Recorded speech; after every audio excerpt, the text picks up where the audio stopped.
The Psalms have a long history. For more than 2 millennia, they have been prayed and sung at all hours of the day and night, all over the world. And centuries before Christians adopted these prayers from their Jewish brothers and sisters to understand again God's action in the light of Jesus' death and resurrection, the children of Israel prayed their psalm.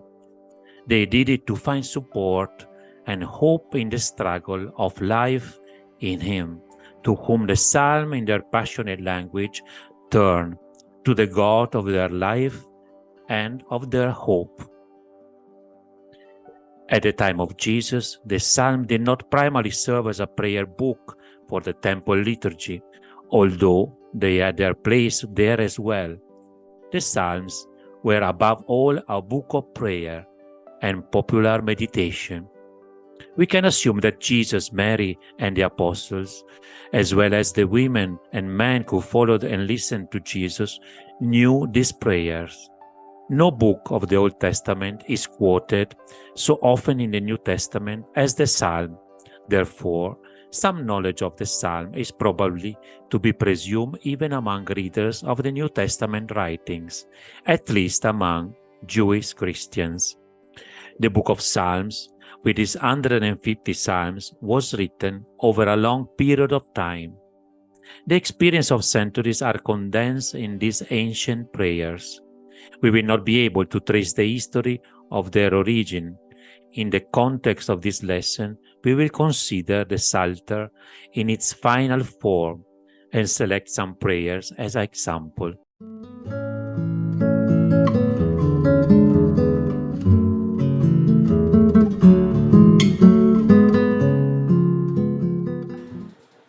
In its current form, the Psalter features a striking architecture, just as the architecture of a building, of a church, say a lot about the message that this space expresses. So it is for the Psalter. It is divided into 5 books with 5 doxologies.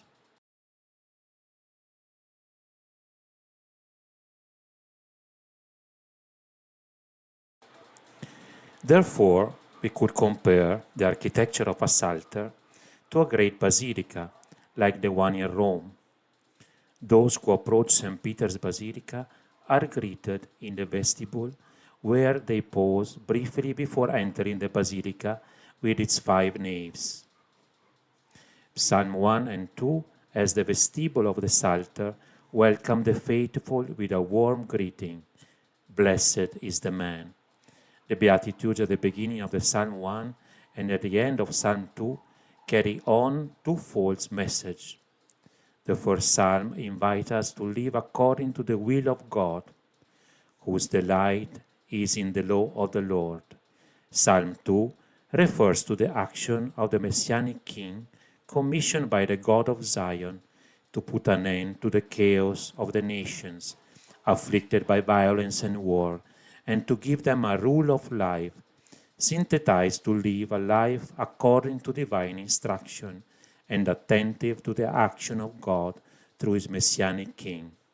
The faithful then enter the prayer space of the Psalter, which, similar to the 5 naves of the Basilica, is composed of 5 books. Most of these prayers express the harsh experience of daily life and are mostly lamentation and supplication. Yet each of these 5 books culminates in a doxology.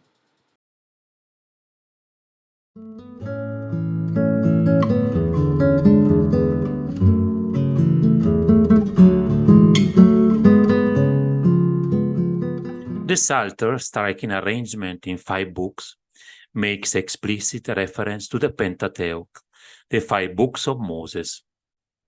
This mainly describes God's action in creation and His work in history, in particular the formation of Israel as God's people.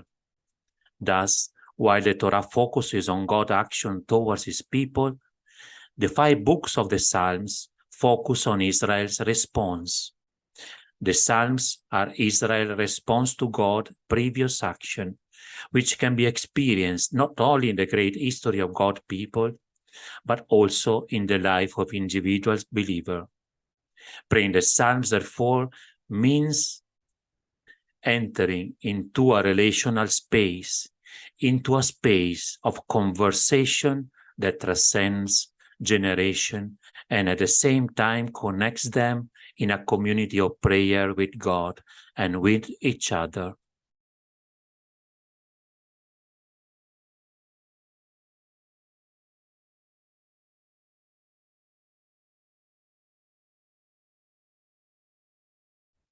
The God of the Bible does not conduct a monologue, but seeks dialogue with the prayer of all generations.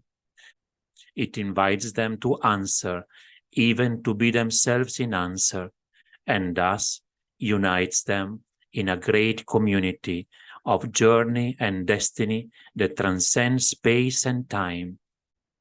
The prayers of the Psalms widens the heart to the whole world of peoples and to their often arduous journey through time.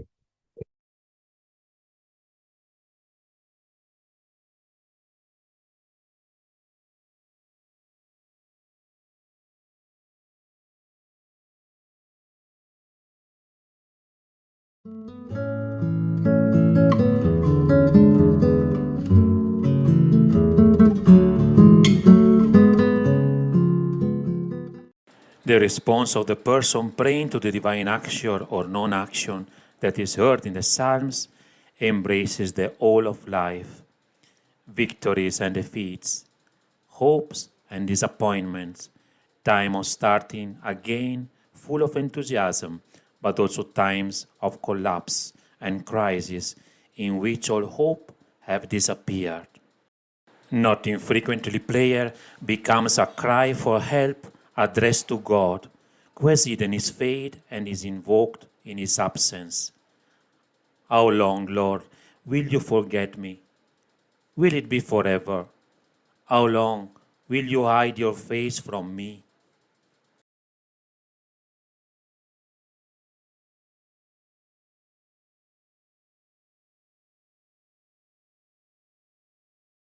Where enemies endanger the lives of the faithful, or violence and intrigue spread and threaten to destroy entire lives, the psalm becomes a plea to the God of life to put an end to the action of the evildoers so that the oppressed can return to life. When David finds himself weighed down by a grave fault, his psalm becomes a prayer of repentance with a request for forgiveness and renewal, which God Himself, as merciful, must give. And where liberation, help, and salvation occur, prayer is transformed into thanksgiving and praise that cannot be silenced. Indeed, that draws with it the community of the faithful in a collective thanksgiving to God for His saving action. The Psalms, therefore, invite us not only to pray, but to make our whole life speak in prayer. Everything that is the substance of my life wants to become prayer, because of life is precious in God's eyes.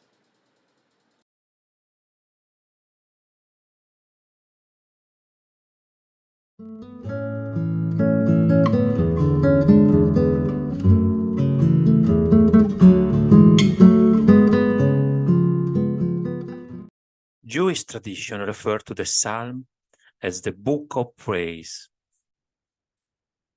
This is surprising, as most of these prayers are not really songs of praise. Quite the opposite. The Psalter mostly contains prayer of lamentation and supplication, in which people bring their anguish before God and offer Him their wounded lives. They are prayers of the sick who ask for healing, of people who are unjustly persecuted and see their lives in danger. Why are you downcast, my soul? Why do you groan within me? Is prayer by a person who has lost inner peace and seek comfort. Out of the depth I call to you, O Lord. Lord, hear my cry. May your ear be attentive to my cry for mercy. Thus, the cry from the depth of God's absence in Psalm 130. It is a familiar to many because they are quoted in the New Testament as Jesus' prayer. They are the words of lamentation in Psalm 22:2. My God, why have you forsaken me? Why so far from my call for help? From my cries of anguish? During the night of God's absence, the desire of his closeness breaks out forcefully. I cry aloud to God. I cry to God to hear me. Most of the Psalms show human life in its vulnerability as a wounded, endangered, threatened existence.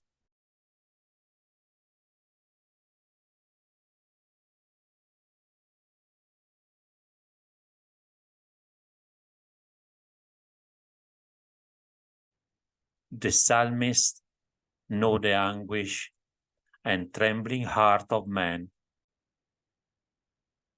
However, when Jewish tradition called the psalm song of praise, it refers to an underlying theological program. The prayer of Psalms wants to bring transparency to the life of those who pray towards God and from God. This process of transformation from lament to praise takes place in the Psalter as a whole.